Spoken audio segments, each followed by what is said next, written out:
जे पेरल तेच उगेल. तुम्ही म्हणाल कसे तर जे पेरताल तेच उगेल. जर तुम्ही तुमच्या शेतामध्ये गहू पेरले तर गहूच होतील. तुम्ही म्हणता आता हे पेरण्याचा आणि याचा काय संबंध तर संबंध आहे. तर तुम्ही जर तुमच्या आयुष्यामध्ये तुम्ही जर चांगले विचार ठेवले, मोठाले विचार ठेवले म्हणजे मोठाल्या गोष्टी तुमच्या हातून घडावं किंवा तुम्हाला मोठाल्या गोष्टी तुमच्या आयुष्यात काहीतरी मोठं करावं वाटत असेल, मोठं नाव कमवावं वाटत असेल, तर तुम्हाला सर्वप्रथम काय करावं तुमच्या मनात म्हणजे तुमच्या जे डोक्यात आहे ते मोठाले विचार आले पाहिजे. मनात आल्यानंतरच तुम्ही ते अंमलात आणू शकता म्हणजे प्रत्यक्षात ते तुम्ही आणू शकता. तर त्यामुळे तुम्हाला सर्वात प्रथम तुमच्या डोक्यात, मनात तुम्हाला मोठं स्वप्न पाहावे लागतील आणि तुम्ही जर मोठे स्वप्न आधी मनात पाहिली तरच तुम्ही मोठे होता. त्यासाठी तुम्ही मोठे कसं होता येईल या गोष्टीकडे तुम्ही लक्ष देतात. आता नेपोलियन हिल यांचं एक बुक आहे. नेपोलियन हिल यांचं एक बुक आहे. थिंक अँड ग्रो रिच म्हणजे कसं विचार करा आणि श्रीमंत व्हा. तुम्ही आधी विचार श्रीमंत होण्याचा आधी विचार करा त्यानंतरच तुम्ही श्रीमंत होता.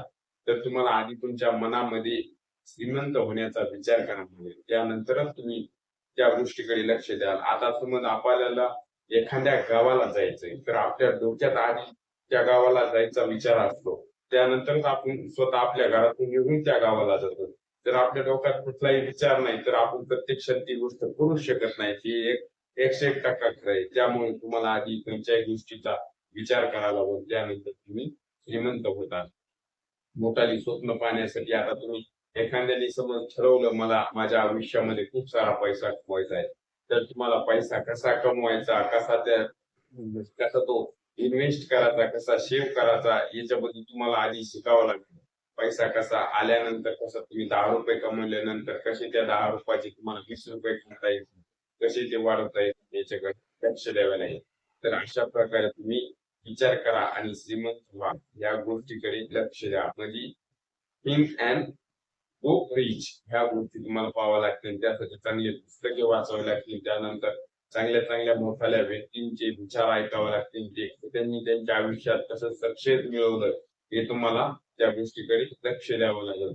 तर अशा प्रकारे गोष्टी आहेत की चांगल्या गोष्टीकडेच गेली पाहिजे. फक्त वाईट गोष्टीच्या अजिबात नादाला लागायचं नाही. तुम्ही जे पाहाल तेच होणार. जे तुम्ही पेराल तुमच्या मनात तेच तुम्हाला उगणार आहे. त्यामुळे तुम्ही काय करता, काय नाही या गोष्टीवर तुमचं तुमचं आयुष्य अवलंबून असते. त्यामुळे चांगल्या गोष्टी शिका, चांगल्या गोष्टीकडे राहा, चांगल्या गोष्टी वाचा, चांगल्या गोष्टी पहा आणि चांगल्या सगळं चांगल्याच व्यवस्थित करायचं आहे आपल्याला. आपल्याला म्हणजे अशा नकारात्मक गोष्टीकडे आपल्याला पाहायचं नाही. नकारात्मक गोष्टी आपल्या मनात येऊन द्यायच्या नाहीत. तर अशा प्रकारे तुम्ही तुमच्या आयुष्यात जे पेराल तेच उगेल. अशा प्रकारे तुम्ही तुमच्या आयुष्यात चांगली पेरा आणि तुम्ही मोठे व्हा आणि चांगले मोठे सक्सेसफुल व्यक्ती व्हा आणि तुमचे बी विचार लोकांना कळवा. अशा प्रकारे आजची माहिती होती. तर आपल्याला माहिती कशी वाटली कमेंटमध्ये कळवा. माहिती आवडल्यास व्हिडिओला लाईक करा आणि अशीच माहिती पाहण्यासाठी आपल्या चॅनल सबस्क्राईब करा. तर धन्यवाद मित्रांनो.